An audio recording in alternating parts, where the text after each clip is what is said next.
Hey man, what's up y'all? It's your boy Freddie Stevenson from Trials of Triumph. I know I'm looking a little funny this week. I got me a bald head. Listen, my barber was booked for the next few weeks and I couldn't be out here looking crazy, man. People are looking at me, offering me money on the side of the street, so I had to do something, man. But hey, all jokes aside, man, I appreciate everybody for supporting last week's episode with Tony Gaskins, where we exposed a lot of the evil and corruption that goes on in the churches. We will no longer be silent. But we got another dope episode coming up today with Georgia Bulldogs star Sacovie White-Helton. He talks about his journey and ultimately previews this upcoming season for the Bulldogs. It's going to be a great one. But first, I'd love to take the time out to thank our sponsors, Indie Atlantic Films and Concord Coffee. But that's enough of me talking, man. Let's get into this episode right now.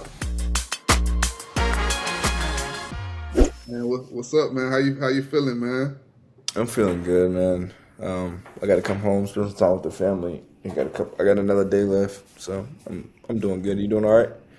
Yeah, no, I'm good, man. I appreciate you taking time out of your busy schedule, man. I know the grind is crazy right now, getting ready for a new season, but watching what you guys do, the success that you guys have had, and just seeing all the different things that you have to shuffle right now.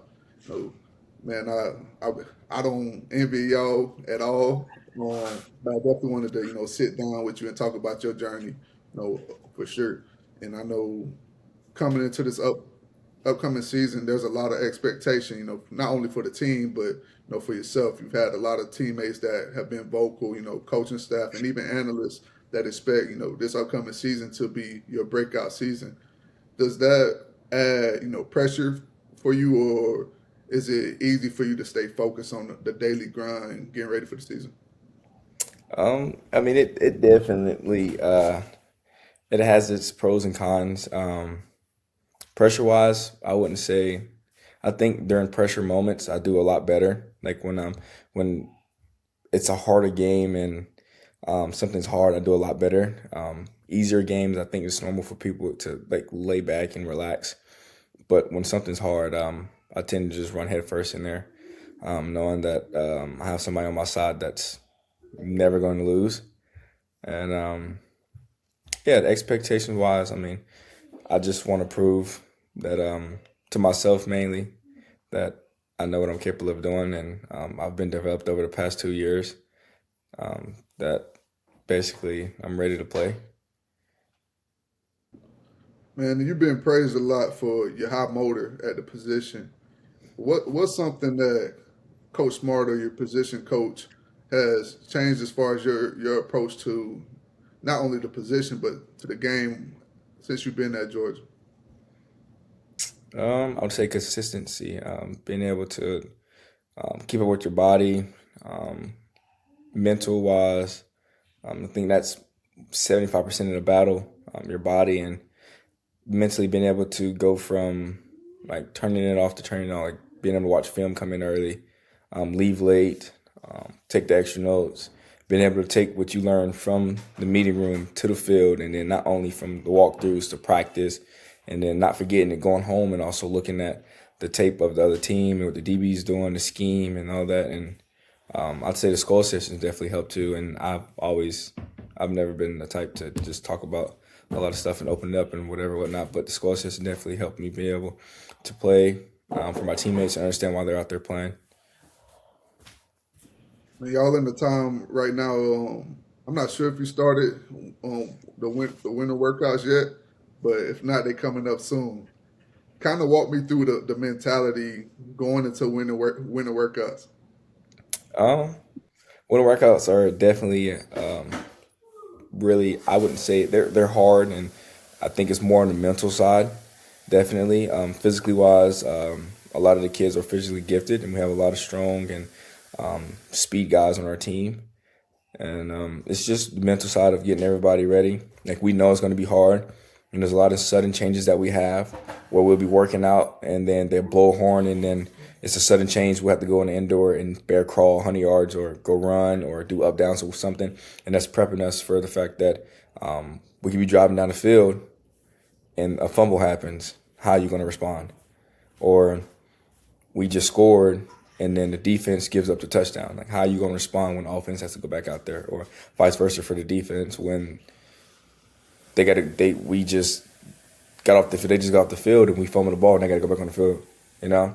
And that helps with the mental side. And we do a lot of competition. We've been doing winter workouts for a minute, probably 2 or 3 weeks. And we do a lot of competitions on Thursdays where we compete every day, but Thursdays is when we're all a unit and come together. And I think that competition definitely helps us bond better, and it's fun. You see a lot of guys bring a lot of energy, even young guys who they're not as vocal, and you see them bring, like, their character comes out. And usually as a freshman, you just stay back and try to pay attention to what everybody's doing to make sure you don't do the wrong thing and you don't say the wrong thing. But a lot of them are coming out, and you see their character come out. And there are a lot of young leaders on our team who have to step up this year. And you can see it coming out of them when we go work out, and you see everybody motivating everybody else. And we all tell each other, like, we know it's hard. Like, we're all hurting. We all do the same thing throughout the week. Like, how are you going to push through this? Coach Smart, I would say, is one of my favorite coaches, period, whether it's college or pro sports. I love his relentless approach, straightforward guy, not going to sugarcoat anything. And that's what I feel like is missing a lot in this game. Just what you see, what it takes. It takes what it takes ultimately to be successful, and he's not going to shy away from what it takes. Mm-hmm. What is it about Coach Smart for you that makes him a successful coach? He'll call you out. Red-handed, he'll call you out, definitely. My freshman year, it was a spring practice when I first got there. And he called a couple people out, and I had dropped the ball on a punt return. And coming in, he told me, like, I need you to catch 1,000 balls so I know that you're ready to go back there and catch the ball. Like, I need you to build give me confidence to put you back there. And I was saying, you know what, 1,000 balls is easy to catch. Like, I've been catching punts forever, you know. And usually when you go with the twos, your freshman year, they put the two punter out there. Well, he stuck Brett Thorson out there when I went and had dropped the previous one. And I got out there, and in my head, I'm like, all right, cool. My family's out here.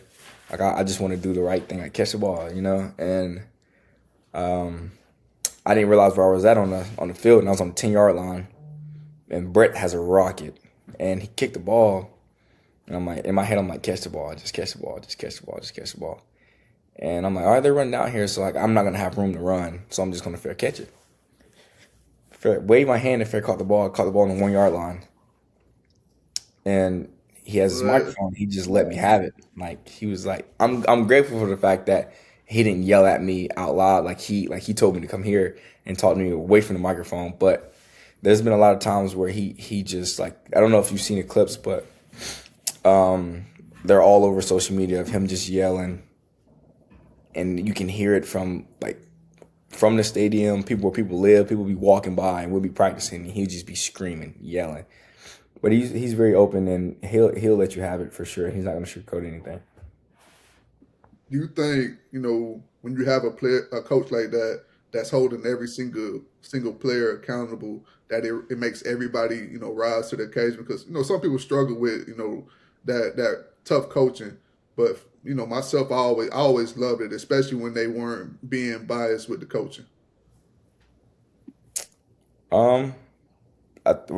Being raised, my family, my dad, me and my brother, even my sisters, like, coming from here in Cartersville, like, my dad taught us that, like, you're going to be held accountable, and whatever I tell you to do, you're basically going to do it. Like, there's no questions asked. And so going in to college, I already knew that, so I didn't really have a problem with that. And then I would say kudos to my parents, and my mom's sitting right here reading her devotional book. Yeah, they set a strict rule, and whatever they tell you to do, you do it. There's no questions.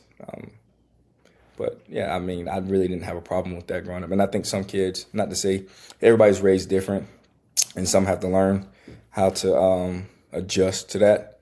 But I'm forever grateful for my parents that they taught me that at a young age. So, yeah.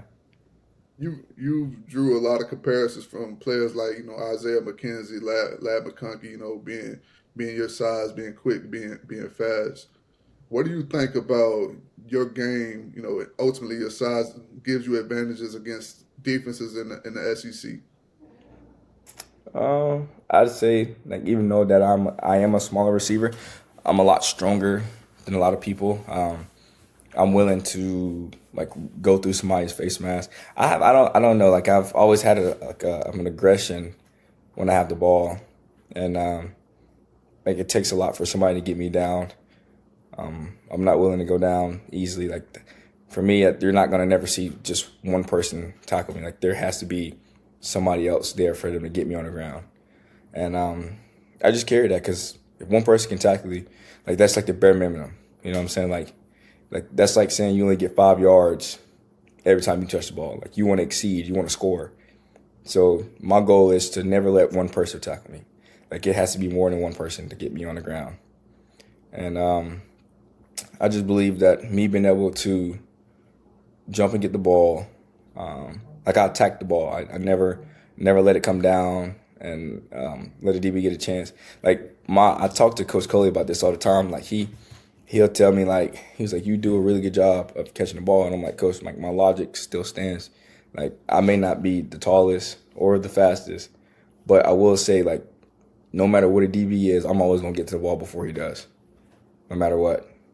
And as long as I keep doing that, then I have a pretty good chance of being successful in this league and at the next level. In high school, you played basketball and you ran track along with playing football.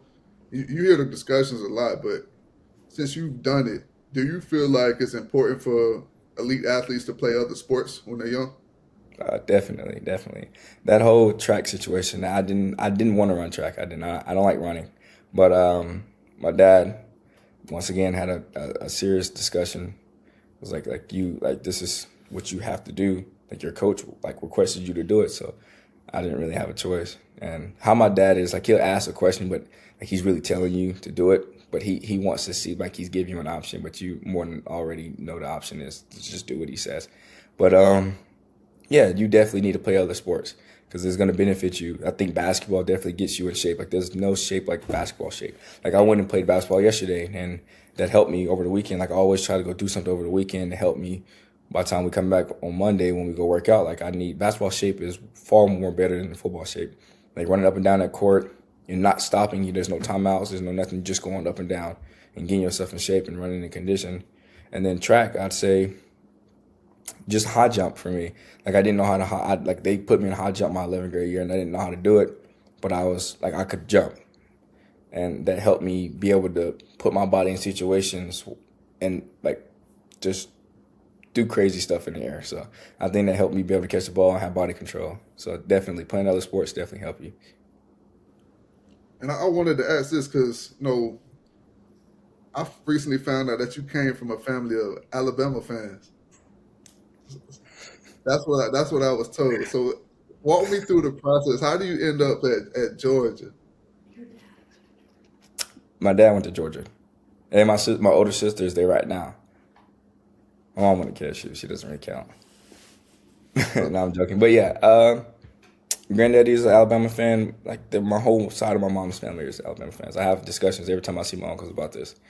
They talk to me about Alabama and how they're gonna beat us when we play, and I'm just like you, like I don't know why this is different to you. Like I'm on the field, like I'm never going to. And my friends too, like they're all like I have 2 or 3 friends that are Alabama fans, and it's just fun. Like I was an Alabama fan growing up, and it just something changed for me. Like I wanted to be close here, and when I went up there, it just felt like home, and I was close to my family too. So just decided to stay in the state. That makes sense for sure. I wanted to ask you, the platform is Trials of Triumph, but it's about people that have overcome adversity, overcome obstacles, and been able to find success. You're a person that's, of course, has been doubted a lot. A lot of people, have talked, about your size and things. What does it put a chip on your shoulder every week, knowing that people are doubting you and what you are capable of accomplishing? Oh, definitely. I'm a preparation person. I hold everything. Like I hold grudges, and I know that sounds bad, but I hold grudges. Like some people will say stuff to me and think that I'd hear it and it would stay with me, and they think I forgot, but I wouldn't. I'm not gonna forget about it. And the next time I see you, like one time we go against each other, like I'm gonna make it my main point is to break your will. Like I'm going to make sure you quit to the point where you don't even want to go against me anymore. But yeah, I think that definitely, like anytime that I've been doubted, like I won't say much and I'll just go do it. And I think my brother, I don't even know where he is right now, but he talks trash to me the most. Not anybody I know. But yeah, yeah, definitely. Like I'll just sit and relax, and by the time they forget about it, I'm already on them. Yeah, I love it. Like I was already a fan of your story, man, and your game. But I'm a huge boxing fan. I've been boxing since I was in high school. But just watching these elite boxers from afar, one of my favorite things about boxing is the press conference. Because in the press conference, everybody's talking crazy, talking about what they're gonna do to the next guy in the fight. But then the fight has to come, and you see these guys. After all this talk, one guy always emerges. And you see in the fight, one of the guys, 9 times out of 10, the guy that did the most talking, he realized like I signed up, I signed up for this and I wasn't ready for it. And this man done drug you out to the deep water, and it's too late. You signed up for it, and eventually you'll see the team, throwing in the white flag. And it's kind of, the same in sports, man. A lot of people that have put these, these doubts on you, whether it's opponents or whether it's people around you. Eventually, they're gonna have to see, from the preparation or the work that you've done behind the scenes, that is real. So now I'm a big fan of underdogs. Like I don't know, because I've always been an underdog. So just following your journey and just knowing, bro, like being an undersized receiver, being undersized in this game, and I know the chip that you have on your shoulder for sure. So it's dope to hear that. But I heard you say your mom was reading a devotional. I know you're big on your faith. Why is your faith so big to you? I'd say like my 8th grade year, I moved in with my family. Like I knew about Jesus and stuff. Like my nana always, like anytime I want to go stay with my nana, she always had me in church. Like anytime, like I would go stay with her on Friday, and I always try to leave on Saturday because I knew for a fact that I was gonna be in church on Sunday. I was gonna be there from probably 9 in the morning to about 3 or 4 o'clock. And I'm like, man, I'm not trying to go. I mean, this is when I was younger. But moving in with my family in 8th grade, it was like a Wednesday night. And a lot of the kids that I went with, I knew them. I went to school with them. And like growing up, I had a lot of problems, family problems, parental problems. Like I had a lot of problems. And I'm like, in my head, I'm like, man, these kids, I'm looking at these kids and I'm like, they look like they have no problems. Like they look like they just chilling, And then my mom told me like, no, like they have problems. They probably have the same problems as you, but they have a resource that they go to, and it was Jesus. And I'm like, I never thought of it that way. So then I got saved in 8th grade, and obviously my life didn't change drastically like that. But I mean, I never was like a party type of guy. I was never I didn't go to proms.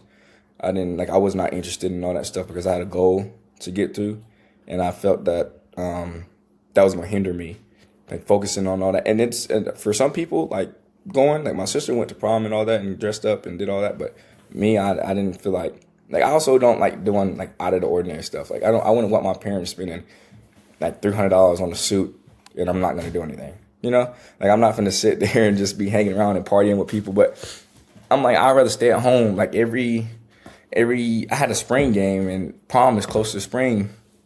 And I'm like, man, like, why am I trying to go like dance with somebody and I could be working out? So I would work out all the time, but my faith is definitely strong. I can't I felt like every day, like I can't go without talking to Jesus, Like I feel like if I go without talking to Jesus, like my day's just gonna be ruined.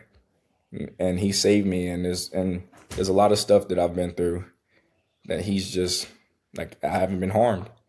And it's crazy that I haven't got a scratch on my face, none of that. But it's like his grace is so good. And I'm forever thankful for it.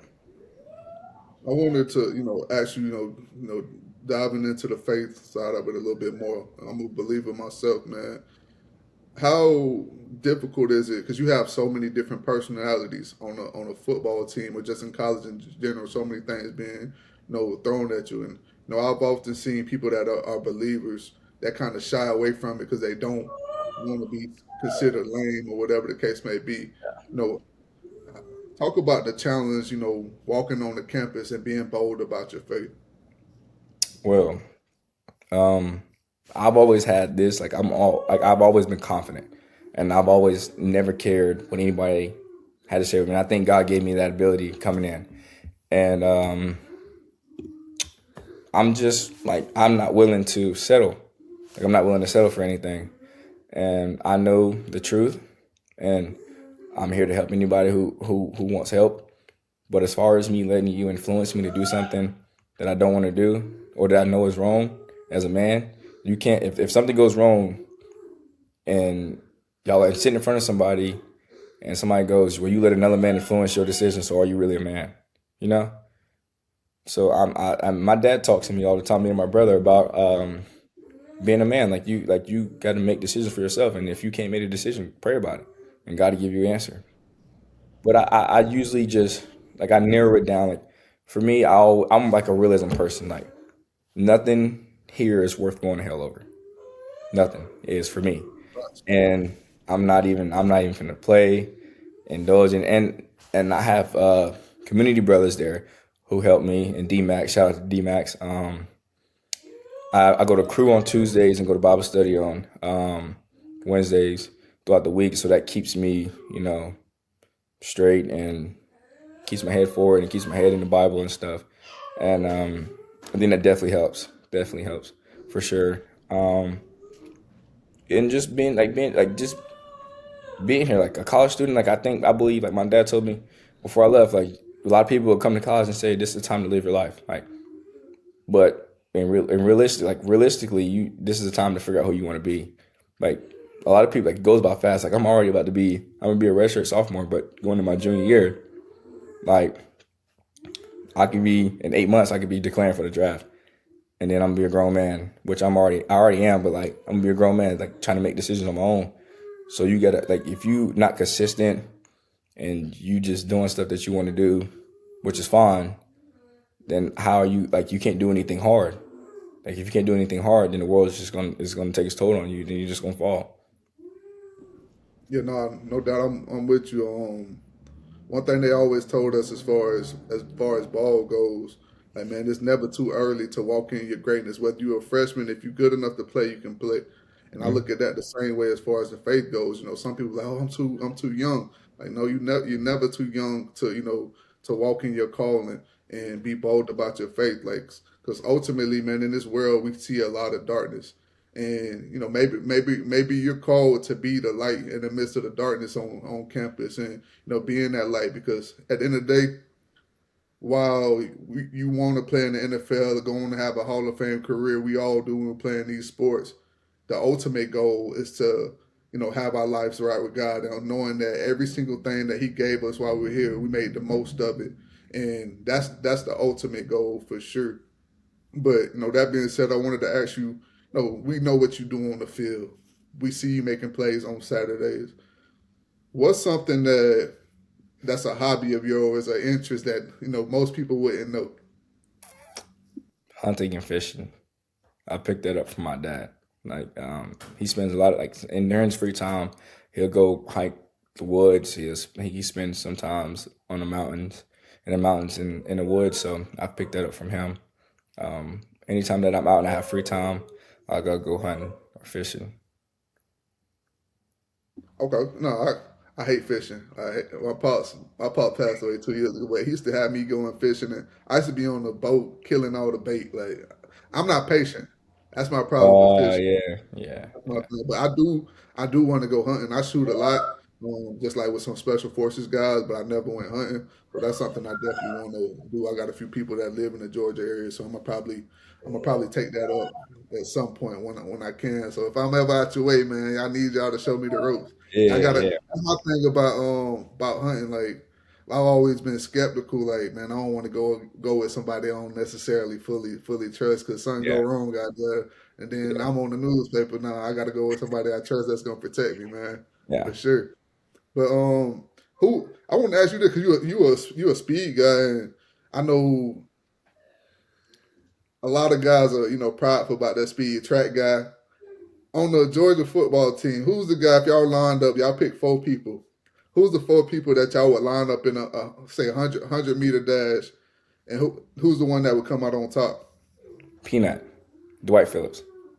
Dwight Phillips He ran 23 miles an hour in 30 yards the other day. in 30 yards.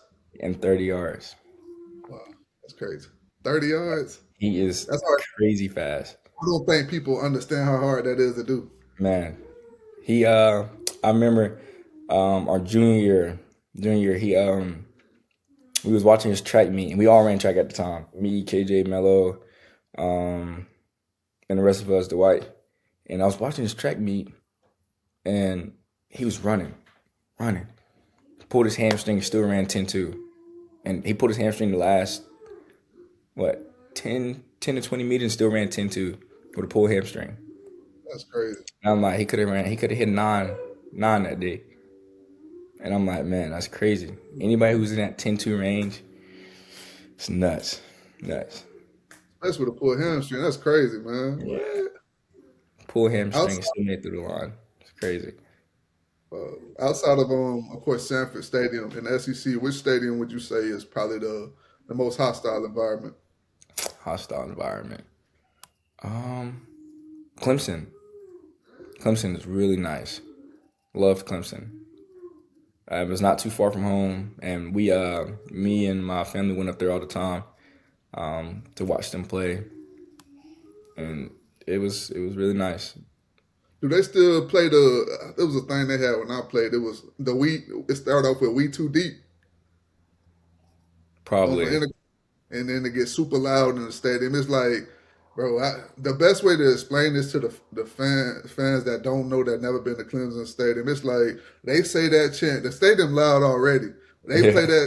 that little chant, and it's like they just shoot Red Bull into everybody, and they just get a different level of energy, bro, and then it just Yeah. get crazy loud. Like that stadium crazy. What about the other Death Valley LSU? My uncle is an LSU fan actually. On my dad's side, he's an LSU fan. Um, yeah, I mean, I've never visited LSU, but I've seen videos, and it seems like it rocks a lot. Yeah, it seemed like they said a night game there is like crazy. One day, Okay. hopefully, I get to experience it, but I mean, you Yeah, never no, I know. heard it's crazy. I've never been, but when you coming in the game, man, was there a moment for you that you had a welcome to the SEC moment, maybe your freshman year? Welcome to the SEC. Nah, it was in practice. We Javon Bullard and Taki.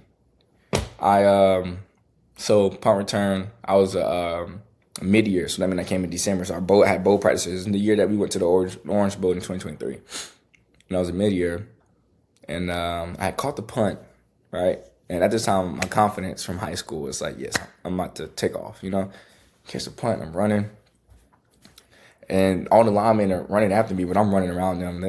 And I need like Javon Bullett's so small, I can't see him. So he popped out from the side of the lineman, and I didn't see him at the last minute. He hit me, and like I like fell over, and like I was on my head, and I got up, and I walked to the sideline. My high school coach was there because that was the first practice that I got to practice in full pads, and he was pulling the grass patch off my head. And he was like, "You good?" And I was like, "Yeah, I'm fine. It didn't hurt." Like he was like, "You took one right there." He's like, "At least you got yours out the way." And then I was like, all right, cool, whatever. And then we get inside and we do the score tackle where the defense is like in the end zone and offense is outside of the end zone. You got to try to get in the zone. In the end zone, he got to keep you out of it. And Coach Smart put me against Taki. And this is when I came in. I was probably like 170 pounds. And Taki looked at Coach Smart and was like, I got dogs bigger than him. And I'm like, oh man, like this is not gonna be good for me, bro. And now I think I could hold. Like I think I'd win now. But like then that time I was like, yeah, I don't even need to go, bro. Like it's it ain't worth it. But I've been hit by Chaz, Chambliss, Tyke. All my moments happen in practice. It wasn't really game wise, well, because like game wise, I switch. Like it's like a different. Like I'm going at you. But I had to try to block Markel Williams, and I tried to down block him, and he just stuck his arm out, and like, he hit me, and I ended up near the safeties. Like I was up there with Malachi. He just hit me one time, and I don't know how I got up there to his third level, but he hit me one time, and I just went flying. And all three of them guys are doing amazing in the NFL right now. So I'm not mad about it. I'm not mad about it. Coach set you up, though, man. Yeah, he definitely does. Definitely does. But the platform, is ultimately, about people that have overcome adversity and, found success. Kind of walk me through the mentality that you have to have during these low moments in order to go on to be successful later in life. Ultimately the mindset of a champion. Well, for me, I put everything in perspective of my sister. So I have a special needs sister. And she can't walk or talk or anything. But like anytime I'm going through something hard, I'm like, what if she needed my help right now? Like am I too tired to go get her? If the house is burning down, would I be worried about this little thing that I'm tired, fatigued? No, I wouldn't. I'd go run and go get her. So now I always put my mind in the perspective of that I'm going to get her. Or somebody stopped me from getting to my family, which I would never let them do. But I just put that in perspective for my sister. Nah, man, that's real, man. I said I wasn't gonna keep you too long. I appreciate you taking time out of your busy schedule. What you stand for. Continue to be firm in your faith, man. Continue, 'cause that's ultimately, like I said, that's what it's about. At the end of the day, man, I'm rooting for you guys. This year I don't think y'all got Florida State on the schedule, so I can root for y'all for sure. I'm still mad at y'all boys about what y'all did to us a few years ago, but it's all good, man. Shout out Georgia, but man, keep doing what you're doing, man. Shout out to you, and shout out to your family, for raising you up the right way. Teach you right from wrong. Because I truly believe that your character will get you into more rooms than your talent will. I wasn't the best player when I played. I was out, starter, whatever, but I wasn't a star player. But because of how I treated people, how I went about business, I'm seeing more opportunities on this side of the game now than I did, and just continue being that vessel, for Christ every single day, man. And I'm looking forward to seeing you not only ball this year in the league, but what God continues to, bless you with well beyond the game, man. But yeah, for sure. Thank you. I appreciate it.